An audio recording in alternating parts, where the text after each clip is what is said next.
Regatul Unit este în pericol. Astrologia Regatului Unit, Moreevu. Bună ziua, acest videoclip este unul trist, întrucât informațiile prezentate în acesta, deși vin din perspectiva astrologică și nu au niciun sens pentru foarte mulți dintre dumneavoastră în acest moment, poate genera panică, chiar dacă scopul principal nu este de a genera frică și alte lucruri negative, ci doar unul informativ. Să vedem cum astrologia este pusă la lucru prin prisma tranzitelor pe care le experimentează unele țări și realizarea unor predicții pe această bază și pentru a vedea cât de bună este astrologia pentru a prezice cu acuratețe diverse evenimente geopolitice dincolo de predicțiile obișnuite ale oamenilor. După ce am studiat astrograma Ucrainei și după ce am pus odată războiului care a început, fiind cu doar 8 zile mai devreme în predicție decât s-a întâmplat în realitate, m-am tot uitat în astrogramele diverselor țări. Când am ajuns la astrograma Regatului Unit al Marii Britanii, mi-a stat efectiv inima în loc, mai văzusem pericole în o grămadă de țări ce au casa a doua în pești, în care se va realiza tranzitul conjuncției Jupiter-Neptun, în data de 12 aprilie, însă în cea a Regatului Unit e nebunie curată. Avem în fața astrograma Regatului Unit al Marii Britanii și Irlandei de Nord, generată de harta astrologică, în care avem ca dată de creație data de 25 decembrie 1066, ora 12 după amiaza. Se potrivesc o serie de elemente, cum ar fi practicarea ocultismului a strămoșilor britanici prin prezența lui Lilith în casa a patra a familiei, dar și Jupiter și Saturn în Fecioară în casa a șasea a sănătății, ce dă extreme cu privire la bolile generate de consumul de mâncare, Fecioara guvernând stomacul. Pe de o parte, avem Jupiter care indică obezitate, iar Saturn care indică anorexia, dacă vreți, niște descrieri mai exacte.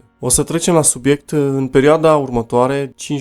aprilie 2022, dar se poate manifesta și puțin după, fiindcă totuși Jupiter și Neptun se vor deplasa greoi, totuși la mai puțin de 3 grade distanță una de cealaltă, adică oricând până în data de 28 aprilie 2022, ora locală 17:06, Londra. Tind să cred că va fi un soi de atac, ceva din partea cuiva care e dușman nedeclarat al Regatului Unit al Marii Britanii, sau prin intermediul căruia va cădea prada atacului, fiindcă tranzitul conjuncției Jupiter-Neptun în pești la 22 de grade se va face în casa a 12, care este printre altele și casa dușmanilor, dar și casa prin care ne facem singur rău, deci poate fi și un gest al Marii Britanii care declanșează un atac asupra sa. Nu știu dacă va fi un atac prin foc, fiindcă am observat că pe tranzitul acesta lui Jupiter cu Neptun în conjuncție au fost foarte multe incendii, în special incendii de vegetație puse de oameni, însă poate la fel de bine să fie și un atac nuclear, întrucât Neptun din casa întâi al Marii Britanii este în 22 de grade, gradul care ține de ucidere și din câte am observat la oamenii care au cancer, în cei aproximativ 2 ani de când studiez astrologia, Neptun este asociat cu cancerul, deci poate fi practic orice atac sau emanație toxică și care generează cancer la nivel colectiv. Există și ceva indicii în acest sens. Statele Unite ale Americii au adus avioane B-52 bombardiere pe teritoriul Regatului Unit al Marii Britanii, care la nevoie pot fi trimise în misiuni cu încărcături nucleare. Un alt indiciu că lucrurile se pot agrava pentru Regatul Unit este faptul că expertul în arme chimice, care a dat verdictul în cadrul Siriei și Irakului, dar și în cazul altor țări care deține arme chimice, colonelul Hamish de Breton Gordon a fost scos de la naftalină și sper să nu facă aceeași greșeală cu Rusia, fiindcă răspunsul va fi cel mai probabil unul nemilos. Mai ales dacă informațiile sunt de tip false flag, precum au fost cele în cazul Irakului,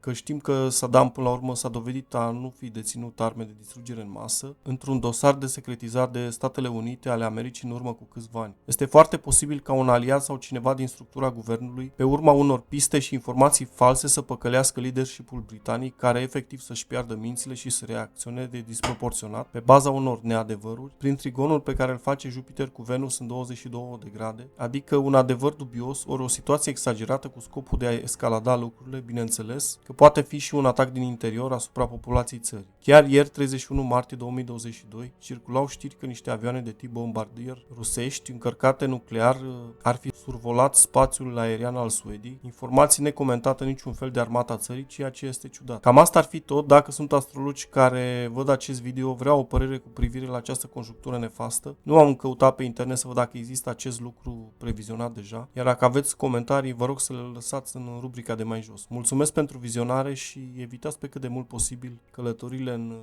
UK în perioada imediat următoare dacă nu este urgență. Multă sănătate vă doresc dumneavoastră și familiilor dumneavoastră. La revedere!